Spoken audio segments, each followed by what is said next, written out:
What is going on, guys? This is another episode of the Plus One Mentality podcast. And today we have a very special guest. We have Alicia Ciak, and she is joining us from her new home in Nashville, Tennessee.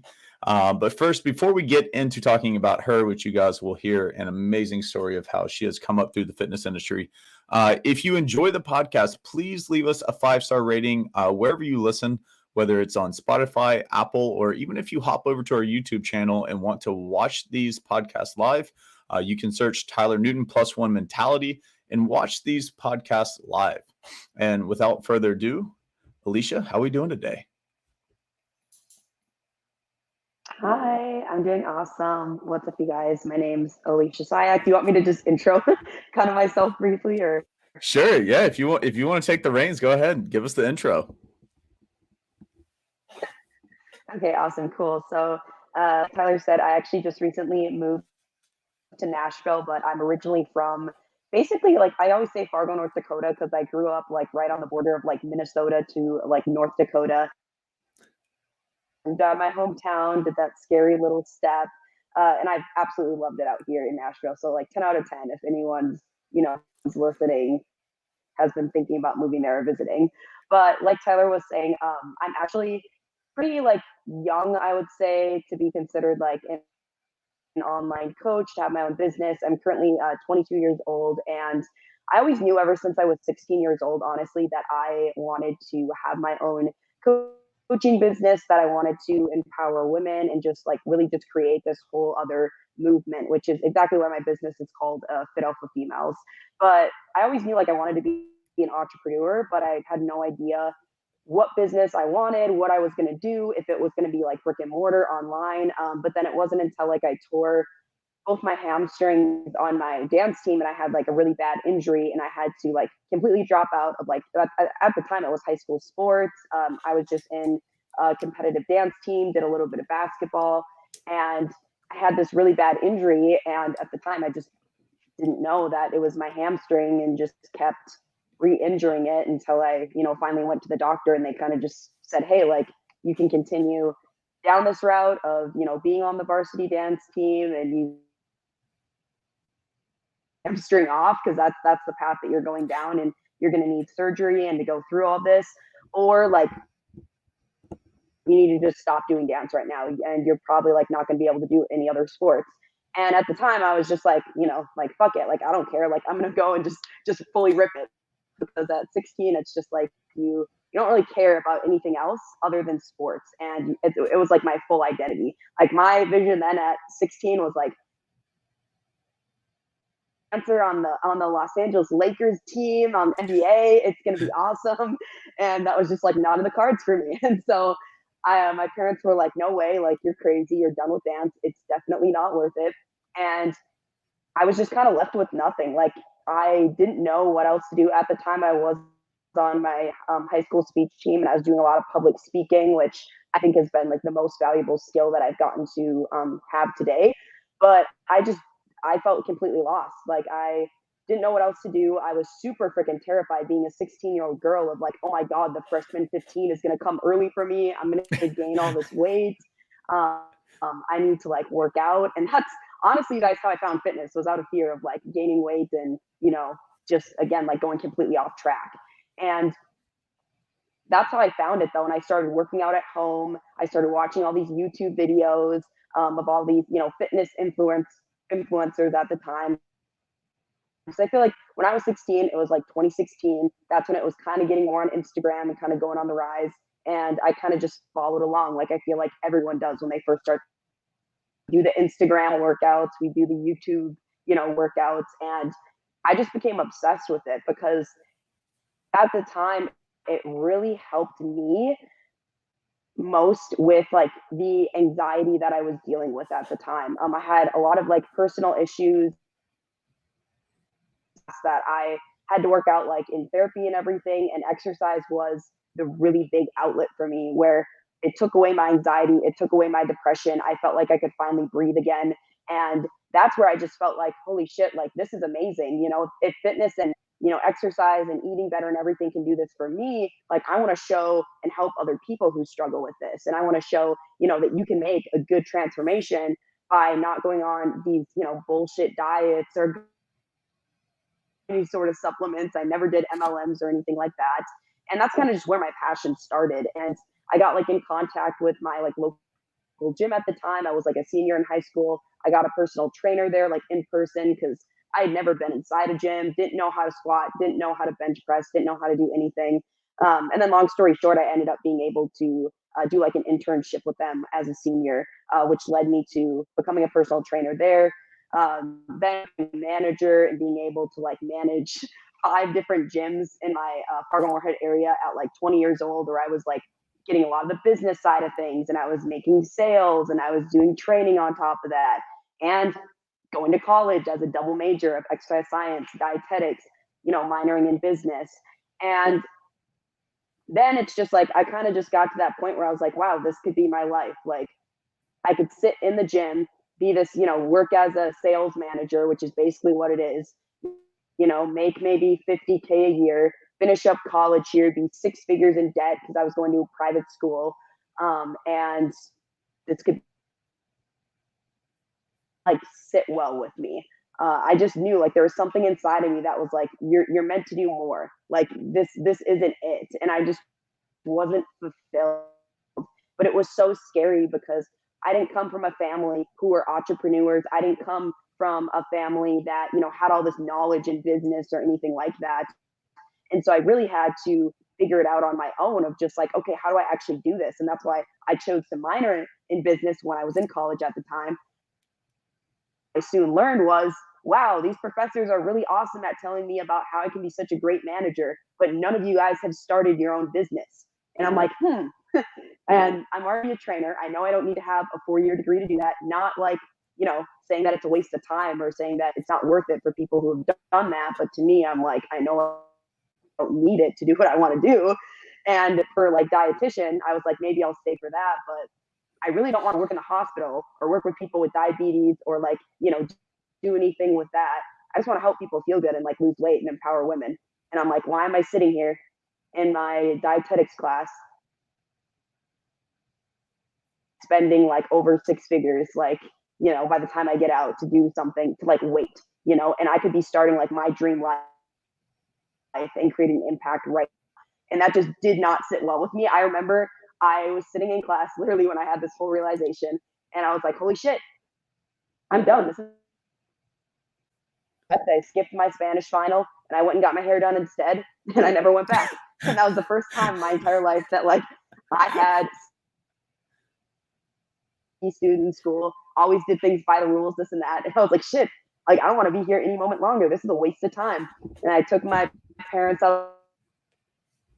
They already knew. They were like, you're quitting, aren't you? And I was like, yeah, I just need to go and do this.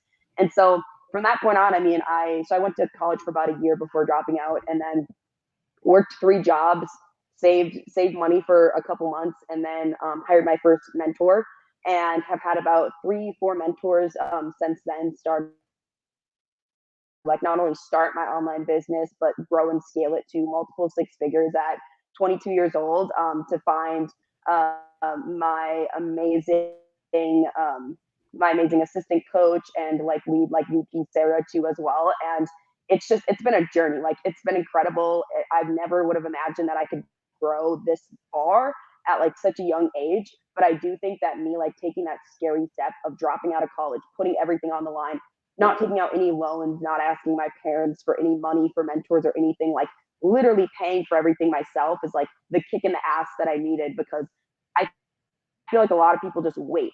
They start their fitness journey, they wait to start that business, they wait until the timing is perfect. But in all reality, like you need to put yourself on the hot seat. I think that's when you're going to find out, and really, it's really going to show you like how bad you want it and how bad of a priority it is. Yeah, I think I resonate with that last sentence pretty well as far as like putting yourself on the hot seat. I remember, I believe it was 4.5 years ago, whenever I actually left the in-person gym and then went out like on my own. And I think I kind of said that to my boss at the time whenever she's like, well, why are you leaving? I was like, well, I'm already broke working here. I said, so if I'm going to be broke, I might as well work for myself. And then either sink or swim trying to do it on my own, because at least then I have the potential to make more. So you guys just aren't paying me enough to work here. It's not worth it, and the hours. So for me, it was that whole, you got Yeah. to look yourself in the mirror and be like, do I want to continue to be broke and work a lot of hours that don't make a lot of sense? Or should I go transform myself, learn how to run my own business? Because just like you, I had a business degree when I went to college. I did finish all 4 years though. So, but that's just because that's what you were told to do, right? I mean, most of us were told, and I'm 10 years older than you. So, in 2008 to 2012, we didn't quite have the online coaching, or I at least did not know about the online mentorships and the online coaching that you could actually go through, to where these people have actually built up their businesses, and you could learn straight from them. Instead, like, all of my professors were really great at teaching and showing you like how to run a business, but real life application versus like school and learning business, there's a little bit of a disconnect there, I feel like. And a lot of the professors or the true businessmen aren't teaching in schools. Typically, they're Hmm. they're semi-successful businessmen, I would say. I don't want to discredit all of them, but the majority of them are really good with the books. They're not necessarily the best at teaching you real life application. That's where I think the disconnect in college is, especially with the fact that we have such a social media age and everything is changing. You don't have to go sit in a classroom now for 4 years, waste $100,000. Instead, you can go spend that $100,000 on coaches that are actually doing what you want to do, and you can learn from them what was successful and what wasn't. I think that's where our nation is actually going, which I think could actually be a lot more affordable than having to send somebody to school and be in debt and have to pay that back, personally. Hmm. And Yeah. and it seems to be Yep. working out for you. Yeah. No, I definitely agree. Yeah. Yeah. No, I definitely agree. Like, I just, I always joke because I still get people to this day who are like, oh, like, you never know, you could just end up maybe going back. And I'm like, no, probably not. And I don't know why, but like, it just kind of lights a fire under me to be like, kind of like, screw you. Like, I'm going to freaking shove it in your face and show you that I'm not. But that's just kind of what you need though. And for me, I love that I finally took that step and finally did it. And I think I just knew it was the right time because I listened to podcasts for, 1, 2 years of just different people in the industry. And I was like, oh, okay, I just need to hire like a mentor and just do a program. And that's what's really going to excel me. And I wouldn't regret like anything else. Having that safe, secure job in the gym. And then, them saying like, oh, well, to me, it was more so that they were saying to my face like, "Oh, that's awesome. We know you're going to be so successful." And then Sarah and I, we actually worked at the same gym together, the same in-person gym, Oh, and that's wow. how we met, which is really funny. But now it was just like knowing after I left, they were like, "Yeah, we're going to see her back in a few months." Like it's totally going to fail this and that. And to me, like it was just like again reigniting like the fire. And I see this the same thing with like our clients because most of them by the time they come to us and work with us they're just like they've tried losing the weight not just once, not just twice, not just 3 times, like it's like the fifth, sixth, seventh, eighth, ninth, 20th time.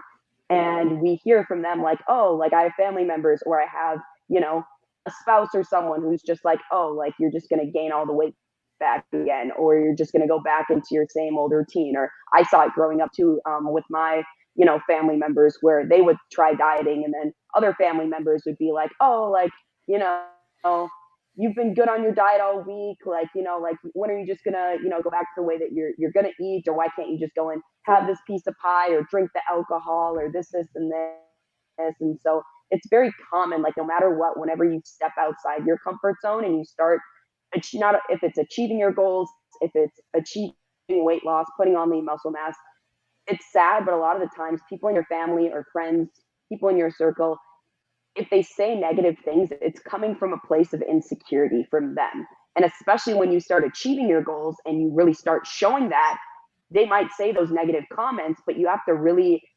realize that it's because they couldn't achieve that for themselves, you know? And I'm sure you've gotten that too a lot to where you have maybe past friends or people. I get people from my high school now who are like, reaching out and being like, oh, this is crazy. Like, you said that you were going to do this like all the way back in high school. And it was like, yeah, you told me I was crazy and I won't be able to do this. And point is like, you're always going to get negative feedback from people. You're always going to get someone else's opinion. For me, it was like, oh, how do you know it's going to work out? Oh, that's not safe. Or how can you guarantee that this is going to be a sustainable business, or sustainable weight loss, whatever it is. And you're always going to get that no matter how successful you are in your journey. Yeah, I think it's always crazy that some of the people that we feel like our closest friends and family members are actually usually the ones that are bringing us back down to the place that we want to escape. And usually it's because they're not used to the change and they don't want to see you change and they stay the same. And so that insecurity just keeps bringing you back down because you don't want to let go of that relationship. And I heard this really good analogy the other day. It was on Instagram, I believe, and the guy was referencing like when you grow with people that can be like your best friends or family members, and it's like planting two seeds, and you both start to grow at the same pace, but then you start to have like a limb grow this way and one grows the opposite way. And while those limbs will never see each other again and you grow apart, it doesn't mean that the growth that you had side by side as you were coming up wasn't important. But at the same time, you're going to go in different directions and there's going to be growth within yourself. And that person might have a different type of growth. And so you can't always stay the same, expecting to kind of come back to where you started. You actually have to embrace the different directions that you're going to go. Otherwise, you're going to stay the same and you're never going to actually succeed at what you plan on doing if you're always looking back at like who was in your life. And so I thought that was a really good analogy using, the tree analogy of like, hey, the branches are going to grow apart, but it doesn't mean that there wasn't valuable lessons or valuable time in shaping who you were.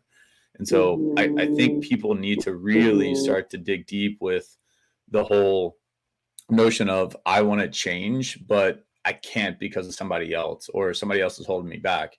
At the end of the day, you kind of got to just tell those people to fuck off and go do what you want to do. And they can either get on board or not. And I think people have a hard time because so many people are people pleasers and you can be a people pleaser at the same time as like focusing on yourself, because focusing on yourself and pleasing others, I think it can go hand in hand if you know your boundaries, but most people don't have boundaries set. They don't have their rules that they're going to live by of like, hey, I'm going to go to the gym 4 days a week. Oh, well, so-and-so invited me out, so I'm going to skip out on the gym. And then it's like you start doing that over and over again. If you set the boundaries, other people will work within your boundaries if they really want to see you. I learned that firsthand just with my brother. Once I started standing up to him and telling him like, hey, this is what I'm doing. Next time, give me more than like an hour heads up and sure, we can plan something, but I'm not going to just skip out on the gym to go have a drink or hang out. So now he actually asked me to hang out like 2 days ahead of time. Like, hey, what are you doing on Friday? I'm like, nothing yet. Do you want to get together? I can schedule you in. Here's my calendar. Go book a call. So, but I do want to circle back to something though that I heard you say earlier when we were talking, and you were talking about how you were trying to find your identity after like dance and tearing both your hamstrings, and your parents were like, hey, dance just isn't in your cards. And then you started talking about not only the physical growth, but the mental growth. And you saw a therapist and you had to work on some things such as like anxiety and depression. And what were some of the things that you found in yourself when it came to dealing with anxiety and depression that you now maybe see with some of your clients? And like, how was that experience able to kind of help you with your clients now and connect even more with some of them?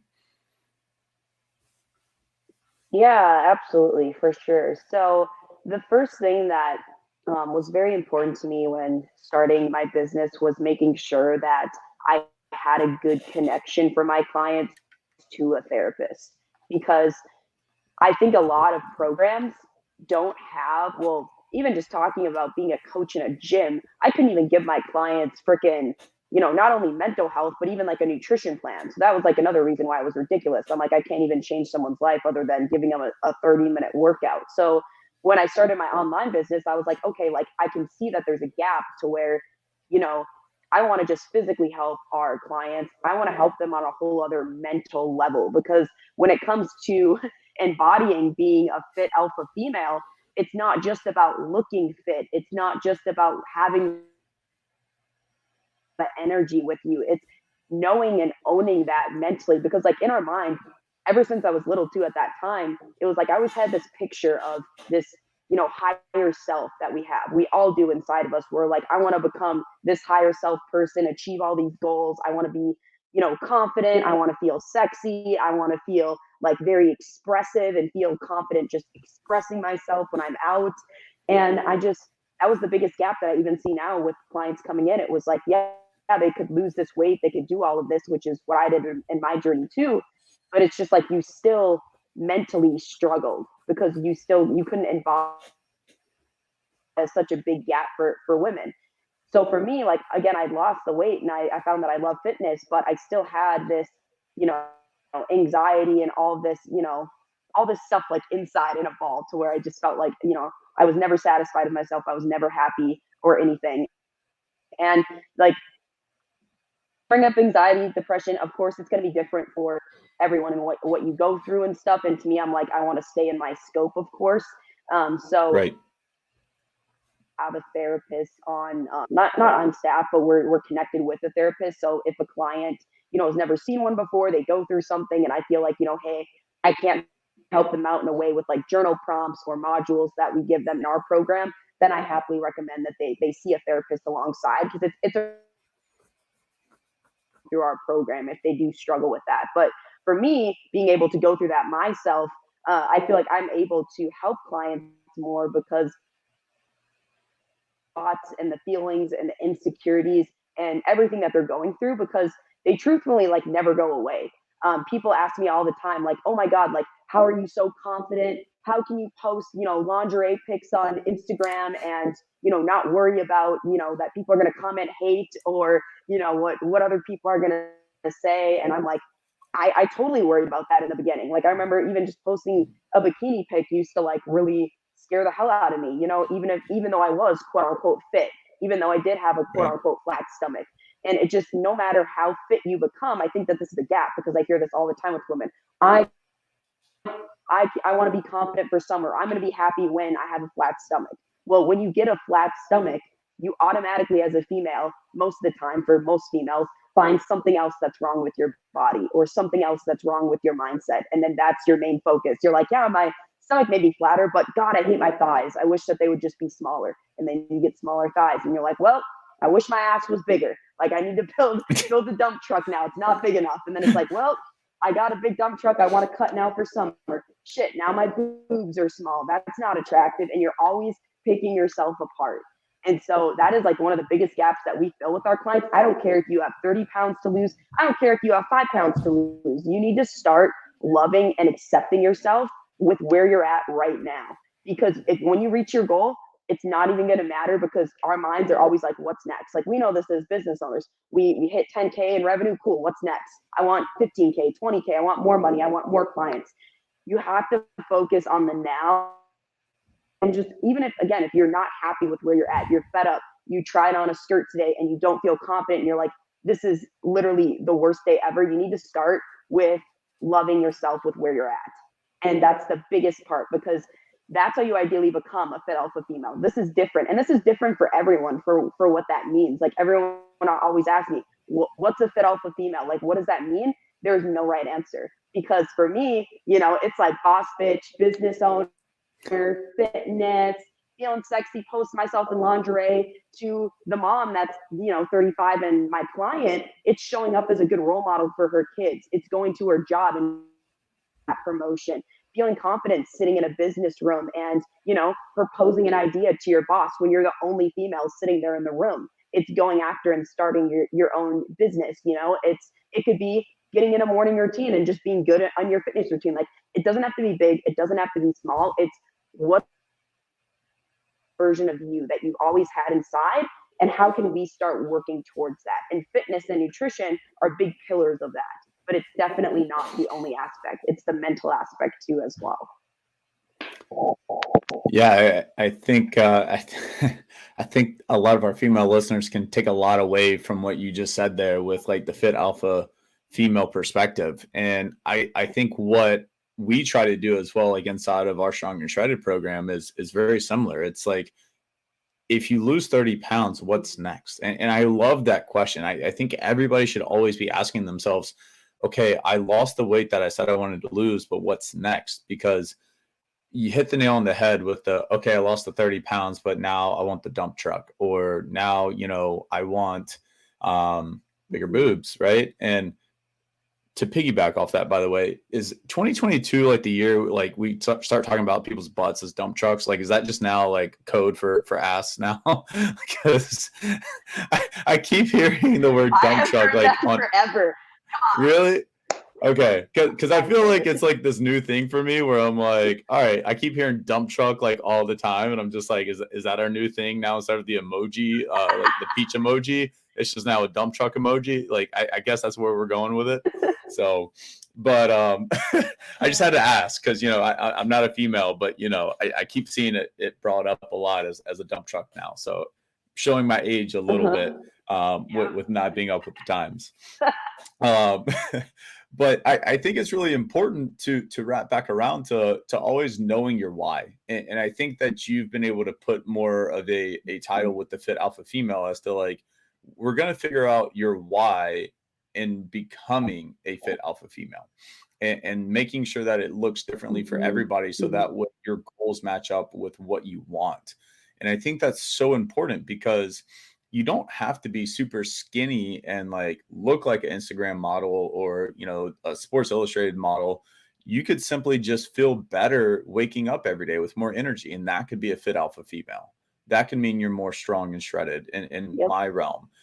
And so we have to look Mhm. at a lot of times what is health in a big scope, and what is healthy to you as an individual. I think too many times in our industry, what we see is Mhm. everybody's trying to look like somebody and they're trying to mirror somebody else, but they're not actually looking in their mirror. And you got to stay focused on what you're seeing in the mirror and what your goals are instead of looking on social media. And social media is great and it's terrible at the same time. Like, there's a lot of big pros and cons of social media. But to me, it's always, how important is it for you to get what you want and to look in the mirror and feel your best, male or female?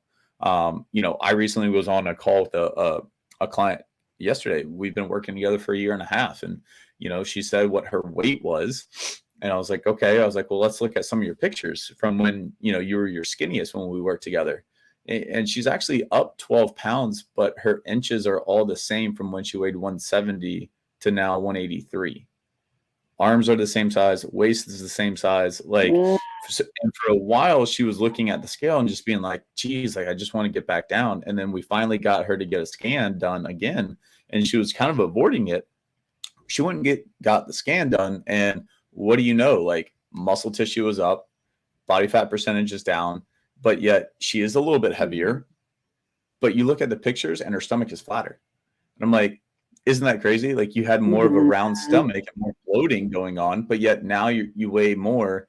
And so it's one of those things where the light bulb starts to come on and they're like, wow, like, I do feel better, less shoulder pain. My stomach is flatter. Her dump truck is actually more round. Um, that my code word for this episode is dump trucks now. I might have to fit that in. And so in her journey, I think it's really awesome though that, like, for her fitness journey isn't anymore about the scale. It's about how she's looking, how she's feeling, less injuries. There's so many other things that, again, as we talk about so often in the fitness space, getting away from the scale and just understanding where you're at inside your journey and how you can get there can look really different. But if we only focused on the scale, then we'd be really, really far behind in our actual mental progress. And so I think that's the big thing for a lot of people when we start talking about mental progress. You have to cure that. Mhm. I love the saying, you have to cure your physiology or your psychology. You have to cure the psychological before the physiological. And I think it just Yeah. comes back over and over again. The more you can cure what's in between your ears, the Mhm. more you're actually going to progress in your body and your body composition and how you feel and how you attack your day. because being fit can also lead to a lot of other things, like you said, like in the office. Like it can make you a better coworker. It can make you become that person that your boss wants to promote. It can make you a better husband, better wife, better sister. Like there's so many different aspects in this journey that I think we when people come to hire us, they think it's like, oh, let me know what foods to eat and like what macros I need to eat so that way I can lose weight. And I think a lot of the coaches that we bring on in our circle, I'm always hearing the same thing. And it's like we got to work on more than just the food, because anybody can go Google that and know what to eat. But how do we piece it together for your lifestyle? Yeah. No, I 100% agree. And that's why I just knew, because there's nowadays too, there's so many online coaches out there. There's so many programs. There's so many MLM stuff to where, that was super important to me. And it still is, where I really want to make sure that our brand and everything is different. It's not just another, coaching program that gives you macros and gives you workouts. Like I want to do the inner work with everyone. Like that's where you can impact someone most. And that's how I remember most mentors and coaches are the ones that dug into here and really helped question things and brought up tendencies like you brought up before, people pleasing. Why do you do that? Why aren't you doing that one thing that you've always wanted to do and you always thought about? And I truly believe that like my personal, like where I felt like I've transformed the most has been over the past year. And I've been on my fitness journey for 5-6 years now, and it was, I did bodybuilding too. I went through and did like 4 or 5 different shows. I got the leanest of the lean. Which by the way, you guys, like it sucks to be super lean. Like it was not like I got super lean, like achieved that physique that every female wants. I want to be lean and toned and everything. That's what I hear from every single person that comes in. But I found that even at my leanest, even when I was the most shredded, I still was the most unhappy. And what I mean by that is I felt super proud of being able to step on stage and to achieve that goal, because it takes dedication. If anyone has ever done a show or has a friend or someone who goes through a prep, it takes a lot. But I still, even at my leanest, wasn't happy with my body. And I think every single competitor, whether they like it or not, would agree with this deep down, is you can step on stage and you're not 100% happy with your physique, and you don't feel super, again, like completed or anything. I felt like, oh, I'm super lean and I'm in bodybuilding and I get this bodybuilding title because as a fitness coach, that's what I should do, right? Like I should go and compete and I should really live this really says on social media that I should have, instead of reflecting back to myself and saying, okay, Alicia, but like, what body do you want to have? Like, what's sustainable for you? Who cares what your friends are saying or your other friends who are coaches? Like, who cares if they do it? Like, what do you want for your lifestyle? And for me, I wasn't living any lifestyle that I wanted. I was meal prepping for like 2 hours on the weekends, which fuck that. I'd rather go buy rice and chicken that's already cooked and have it super easy for me. I didn't have, literally, you guys, never been to a bar in my entire life until last year. Even when I was 21, went out and had one drink and I was like, oh my God, I'm living life. But no, I was bodybuilding and that was my priority. And if I was a coach, then I probably shouldn't drink, right? It was ridiculous. And now it's just like looking at where I'm at now, I haven't weighed myself, you guys, in over like close to a year, haven't stepped on the scale. And this is like the most in love with my physique that I've ever been at, but time to do inner work. I'm doing things that, I got into like pole dancing. I got into like some other stuff that I'm just super passionate about and I have a lot of fun doing. And it made me that much more confident in my body. And it had really, it had something to do with my body, like pole dancing and stuff, but it was like going into those non-fitness things made me more confident to fall in love with myself. Thus, it's helping me stay on track with my fitness journey now and truly love myself inside and out, not just for a physique. Yeah, I think you really put it in perspective for a lot of females too, especially talking about the bodybuilding side. I say that all the time to people. I go, if you want to get as lean as you're telling me you want to get, like it's gonna kind of suck to get that lean. I don't know if you actually want to get that lean, because I'm going to ask you to do a lot of things, and then you're going to have to give up a lot of things. And I don't think your lifestyle and who you are is actually conducive with like going and doing a prep. So unless you're telling me like you just 100% you want to do it, then like Hmm. I usually try to talk people out of trying to get as lean as they think that they want to get. Because as a female, like I hear it all the time, they're like, oh, Hmm. like I want to have abs. And I'm always like, is it really the abs you want, or do you just want a flatter stomach in general? Like, because abs, I think for females is super hard to achieve. And what you have to go through on the hormonal side to achieve that sometimes can be a little extreme, and it can be a slippery slope. I'm not saying it's not attainable, it is, but the side effects that come with it can have longer lasting effects than how long you have your abs for. And then like you said, like not going to a bar and Yeah. having but one drink on your 21st birthday, like I'm sorry, I definitely was not that person. Um, I I had quite a few on my 21st, but that's who I was Hmm. at the time. Nowadays, like I go out and I can socially drink, and you know, it's not because I'm a coach that I don't necessarily want to get messed up. It's more so I run a business. I don't want to feel like crap the next day. So I can have a few drinks and I'm fine with that, but I'm not going to go out and get wasted, so to speak. But a lot of people think I don't want to drink as much nowadays because like, oh, like I'm a coach and I'm just trying to like stay lean. And I'm like, that really has nothing to do with it. Like if I'm out on vacation, or if I'm out on a bachelor party with my guys, like, yeah, like, hey, let's turn up, let's have some fun. But on a week to week basis, for me, it's just a conscious Hmm. lifestyle decision. And so I think that's where people have to kind of bridge their gap, Yep. right? Like, what is the lifestyle that you want? Let's piece that together with then how you want to look, and just make sure everything is going to come into a holistic approach of making sure that your mentality towards fitness and your goals matches with what you want to actually do on the weekends or during the week. You know, if you like to go have girls' night once a week and go, Yep. to the club or to the bars, like, hey, I'm with you. Like, live your best life. I don't want to stop you. But don't turn around and be upset on Monday at the same time. Like Hmm. let's put that in perspective. Especially if you're going to go have late night food and then you're going to go brunch on Sunday. Like Yep. that might not work for getting as lean as you say you want to get. So we got to give some things up here and there. But at the same time, you got to live your life to the fullest, so to speak. And I think it's amazing. You have stepped on a scale in over a year.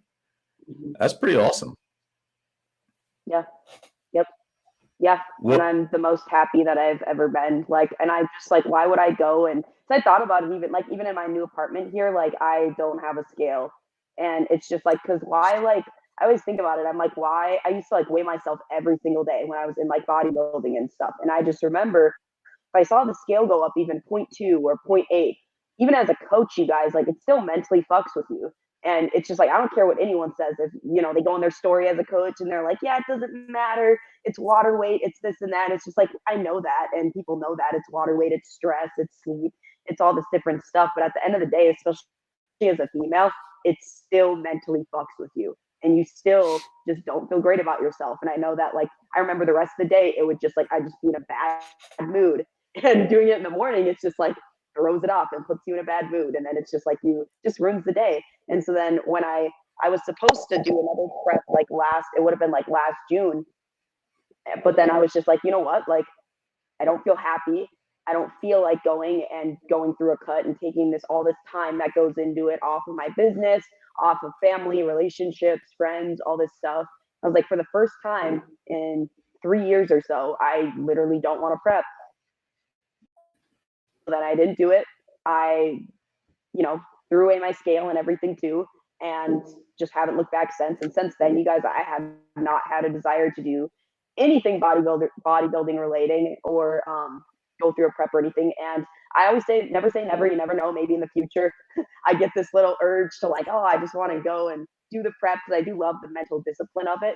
But as of Yep. right now, I never can truly see myself back on stage ever again because I love my life right now. I love being able to travel whenever I want and not have to worry about tracking macros or going and getting, staying on track with the nutrition plan.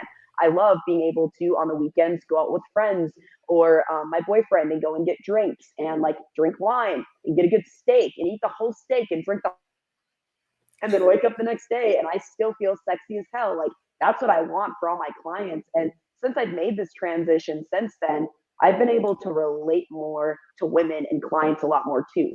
Because like majority of them like didn't want the lifestyle that I had. So I had kind of a hard time relating to them. So I was just like so, you So know, rigid. so like, oh my God, like I prep for bodybuilding 5 meals a day, so rigid, no alcohol, it's so easy. Why can't you not, stay away from the wine on the weekends? I really just don't get it. And then I started drinking wine and I'm like, wow, yeah, that is hard. We need to make it more sustainable in the program here. So it made me more relatable. My clients were like, we love it. Like I go I go live in our Facebook group now every Sunday and I drink wine or I drink seltzers every single live because I did it one time, didn't even realize it, and people in our Facebook group were like, and like this is amazing, like this is crazy, like drink every Sunday night, like we want to have like a wine night and girls chat sort of thing. And they love to see that it's sustainable though, and that a coach is drinking and they can do it too, and they can look quote unquote sexy or achieve their goals or whatever it may be. So for me, like that's kind of my new goal now, is like I'm going to show that I can go out on the weekends and I can do whatever, I can drink, have fun, and I'm still, maintaining the physique that I truly love. And so that's my main goal now. I find that that's what majority of people want. They want to feel good. And even when I talk to people, women who are like bodybuilders, like long term, majority of them, they want to be able to just feel happy in their body and not worry about tracking all the time. But then they're stuck Yep. in the stage of like wanting to compete, but then also wanting a balanced lifestyle. I know so many people like that. But then in their off season, they're so rigid still and they don't know how to find that flexibility. And that was always my goal too. I would look at people who could intuitively eat on Instagram and they look freaking amazing. And I'm like, damn, that girl looks hot as hell. And I'm just not even, I'm fit, but I feel so food focused. And I'm like, I don't want this lifestyle. I want to be able to go and eat whatever I want and not have to worry about tracking it at my fitness pal. Like, fuck that. And I haven't. And I feel like I finally have created that balance like for myself. And now we're able to teach that more to our clients too and help them, not be as food focused too, which is huge because sadly, like so many females are nowadays. Question for you, because whenever I got back from vacation, I weighed myself because I always like to just kind of see like what I weigh after vacation, especially because I was in Hawaii for 2 weeks and eating everything that was in sight and it was really delicious. But we also stayed pretty active, and I remember coming back from vacation actually weighing less than when I went, and then I didn't weigh myself until yesterday. And it was kind of funny because, I've had a lot of stressors going on, had a lot of things happening. And I just really didn't care like about the scale. And I'm one of those people that for me, like I weigh myself and I'm just sort of like, okay, like whatever, like it doesn't stress me out. I just like to kind of know like where I'm at and where I'm sitting. And so it was funny when I weighed myself yesterday and I was like, I weighed the exact same thing that when I came back from Hawaii, but yet I've been having Reese cups. I haven't worked out as much, but I've still been pretty active, and all these things. And it just kind of makes me wonder. I kind of knew about how much I would weigh just from looking at my body composition. But do you think if you were to like weigh yourself and look at your body Mhm. composition, that you'd probably know that internally as a coach? Like, do you have a really good self awareness, like with your body? Oh yeah. Oh yeah.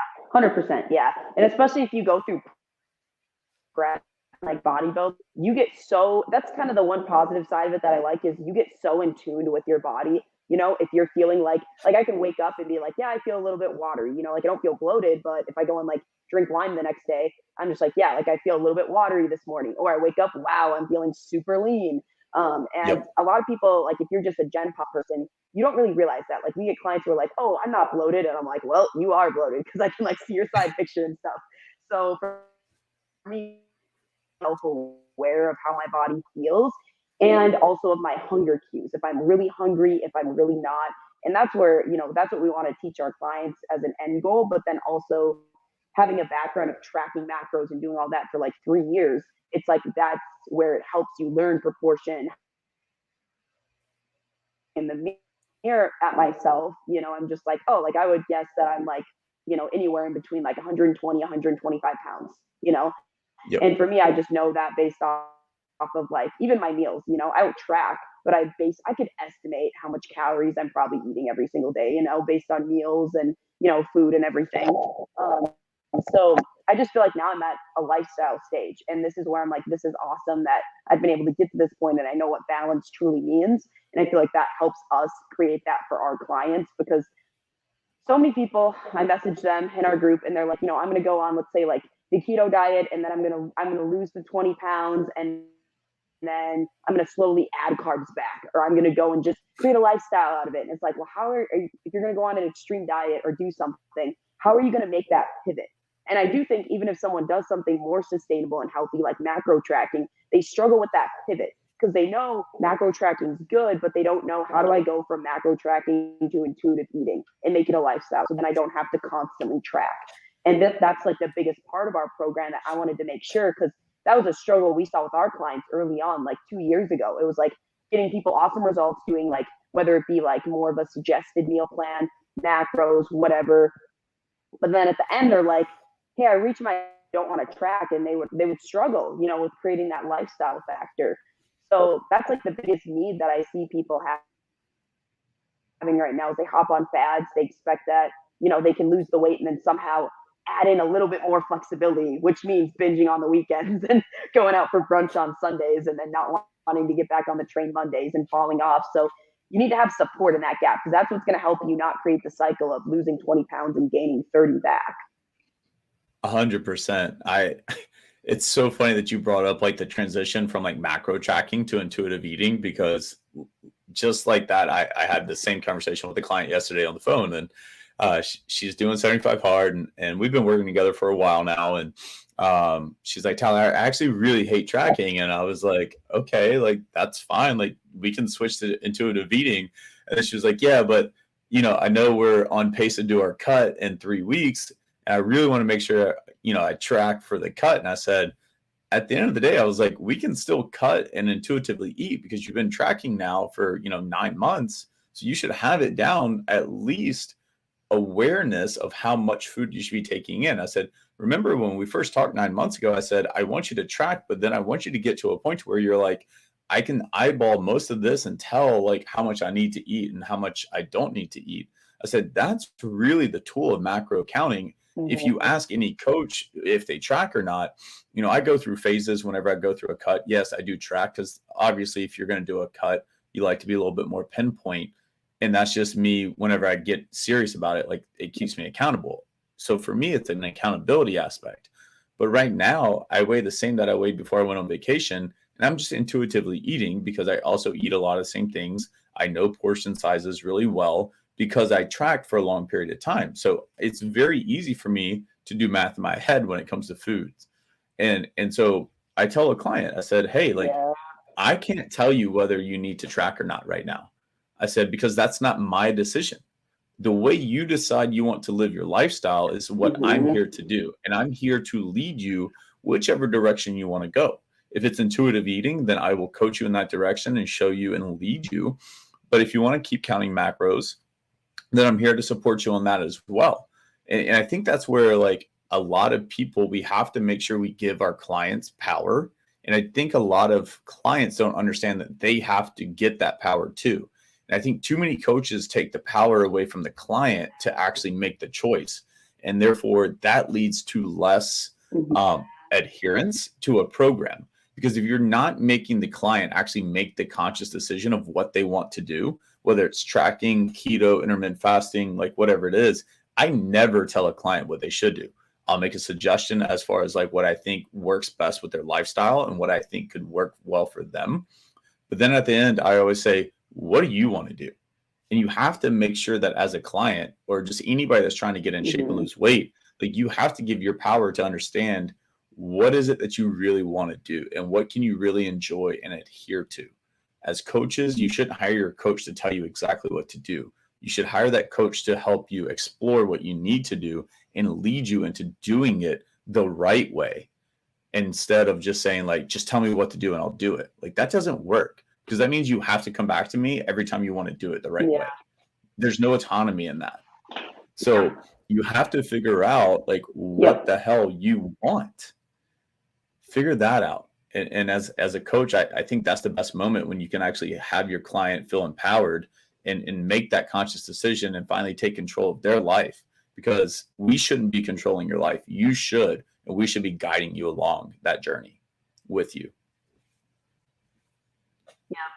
Yep, 100%. Yeah, I totally agree. And I just think there needs to be more. This just comes back to more, like you said, the coaches and programs, because there's just a lot of coaches out there that have, this is my way of coaching, it's my way or the highway. And in my opinion, again, like just I agree with you, it doesn't help with compliance. It doesn't help with, helping clients stay on track, even with that's just with coaches needing to kind of drop their ego sometimes too, because naturally, I imagine from the coach standpoint, it's coming from what worked best for them, which is great because it's leading with like, hey, macro tracking helped me lose 30 pounds. Oh my God, like I want to help you do that. But again, everyone's lifestyle is different and everyone's needs. Like my client who is, going to to get her master's is going to have a lot different of a schedule than, a mom who has 4 kids. And each of them should have different nutrition protocols, different ways, that they're tracking and everything like that. And so I totally 100% agree. Yeah, it's like, how do you tell a person that doesn't like to eat breakfast that they shouldn't intermittent fast whenever the rest of the world is saying, hey, like, just don't eat breakfast and intermittent fast, right? Like, good luck convincing that person who is like, I'm just not a big breakfast person. Oh, but you should eat breakfast. Like, let's have that debate. And I'm like, no, just intermittent fast then. If you don't like breakfast, then cool, like go intermittent fasting. There's no superiority to whether you eat breakfast or not, as long as calories are accounted for. At the end of the day, we can have success, and it's not that difficult. Mm-hmm. Yeah, I agree. Yep. Yep. So, um, so Alicia, Mm-hmm. I love this conversation. I think it's been great. What else would you want to tell any female listeners out there? What would you want to tell them to go do inside their fitness journey? Like, where do you see our space going, and what do you want to help other women achieve here before we hop off?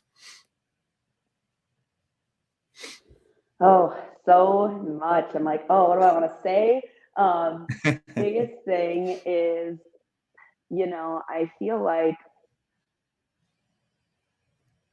earlier in the podcast that for when females typically think about starting their health journey, we're so focused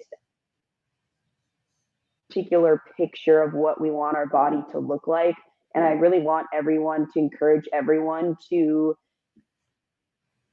take a step back and look at all of the different pillars of your life, not just your fitness, but also like your relationships, your sex life, your career, where you're living right now, and really ask yourself like, how satisfied and happy are you in your life currently? Because you may be someone who has been on your fitness journey for a while, and let's say you have lost a lot of weight and you're like, wow, like I've had so much success, but why do I still feel so unhappy? Or why do I still feel so insecure? And that's where we really implore our clients we not only want to help you in the fitness aspect, but we want to help you excel in your career, in your relationships. We want to help you feel confident in the bedroom again, to again ask for that raise at your job. Like, what's the one thing that that you've been so deeply desiring to have and you put it off for such a long time, or you feel like again you aren't truly showing up as that higher ideal fit alpha female version of yourself inside. I really encourage clients to like sit down and like journal about this, write out like, okay, we had our live event back in November. We had each person write out, how do they feel in all those pillars and all those areas? Where are they feeling stuck in their life right now? And while the first day they all came in and it was all fitness related of like, I can't stay on track with my meal plan. I can't get in this workout. My schedule is super crazy. But then when we dug into it a lot more, really the reason why that they couldn't stay on track had nothing to do with fitness. It had nothing to do with them not having trouble hitting their macros or having time to meal prep or anything. It was all inside. It was, oh, I don't feel fulfilled right now in my relationship. My husband and I haven't had sex in like 3 months. I have to have the lights off when we're together. Or it was like, oh, right now I'm going through a divorce and I feel super unfulfilled. I feel like I'm not worthy of love. Therefore, why even try with being on track with my fitness journey? Because I'm not going to find anyone else that, ever again. And it was all these deep things that was crazy when we sat down with them and we talked about it. But environment, you guys, is going to affect like how you show up for yourself on like the physical level and for your fitness and everything like that. And if you can put more effort into not only the fitness side but also your relationships, your career, you start to find happiness in that, all of a sudden making your body and your fitness and everything becomes so easy. And so I really want to encourage everyone to not just be so focused on, oh my God, I need to change my body, I need to go and diet and do this and that. Really ask yourself, like, what do I want for my life? Like, who's the woman that I want to be? Like, what do I want my whole career and everything to look like? Because if you can have a clear picture of that, that is going to be the only why that you need to stay on track with your journey and finally start to step into your power as the fit alpha female that you've always wanted to be. I love that. That's powerful. And it's so true. I think that what you just said, so many women need to hear, and they need to understand how to work through it and be able to work through it before they actually progress from a physical standpoint. So I love that you said that, and you left our female clients hopefully feeling like they're not alone, and that they can achieve this and do what they set out to do, not only from a physical standpoint, but from a lifestyle standpoint, from a work standpoint, and as a significant other. So really appreciate you coming on, Alicia, and appreciate you sharing the fit alpha female philosophy with us. Where can people find you on social media? Where do you hang out the most? Yeah. So I would say my Instagram is Alicia. So I'm gonna spell my name because it's very unique. So ALICIA.CIAK_fit. So that's my Instagram. But I'd say, like, as far as like our community and stuff, our Facebook group is by far like the most powerful place. Like, I'm posting in there every single day, doing live trainings, different things like that. And that group is called Simple Weight Loss Tips for Women. And so feel free to join that if you just want more tips, tricks on like weight loss, on female empowerment. If you just want to be a part of a community with other like-minded women, Sarah and I post in there all the time. So that's the two most like frequent ones. I'm in the TikTok trend too, but unfortunately my account got taken down when I hit 10K followers. So I'm like rebuilding that currently with 40 followers. So if you want to go support me there. All right. What'd you do to get kicked off of TikTok? Just to keep it short, I always tell people I was just doing hot girl shit and I got taken down. Oh man, I was curious why I hadn't seen you in a while on TikTok. So I guess that makes sense now. Like, what happened? You got banned, shadow banned. Yeah, I know, queen of getting banned. Yeah. So literally, I was like, gosh dang it! Like, they're very me. God forbid I show my body in a bikini and it's like violates community guidelines. So that's just a whole other rant I could go on. Yeah, because yeah, we don't need to go there. I was gonna say, I've seen plenty of girls like it in bikinis on TikTok before, and they're still thriving, I guess. So I'm not sure. What you probably did is you probably made somebody mad, and then too many guys were commenting, and then their wives saw it and probably reported you. That's what I'm gonna tell myself. It's because the dump truck. Hey, listen, the dump truck was too big for the screen. Yeah, there we go. That's what it is. Awesome. Well, Alicia, once again, thank you so much for coming on. And guys, as always, if you enjoyed this episode with Alicia, make sure to go drop her a like and a follow on Instagram. Help her get back to 10K on TikTok. And if you need some females to hang out with and have some support, make sure you go find her Facebook group. I will make sure to link all of these in the show notes. And as always, guys, please drop us a 5-star comment review, either on Apple Podcast, Spotify, or even over on our YouTube channel as we start to grow the YouTube channel a little bit more. And we hope all of you have a great week And just as a reminder for you guys, make sure you go home today, you give somebody a big bear hug, you tell somebody you love them, because you never know when you might not get to see them or give them a hug again. We love all of you guys, and have a great day.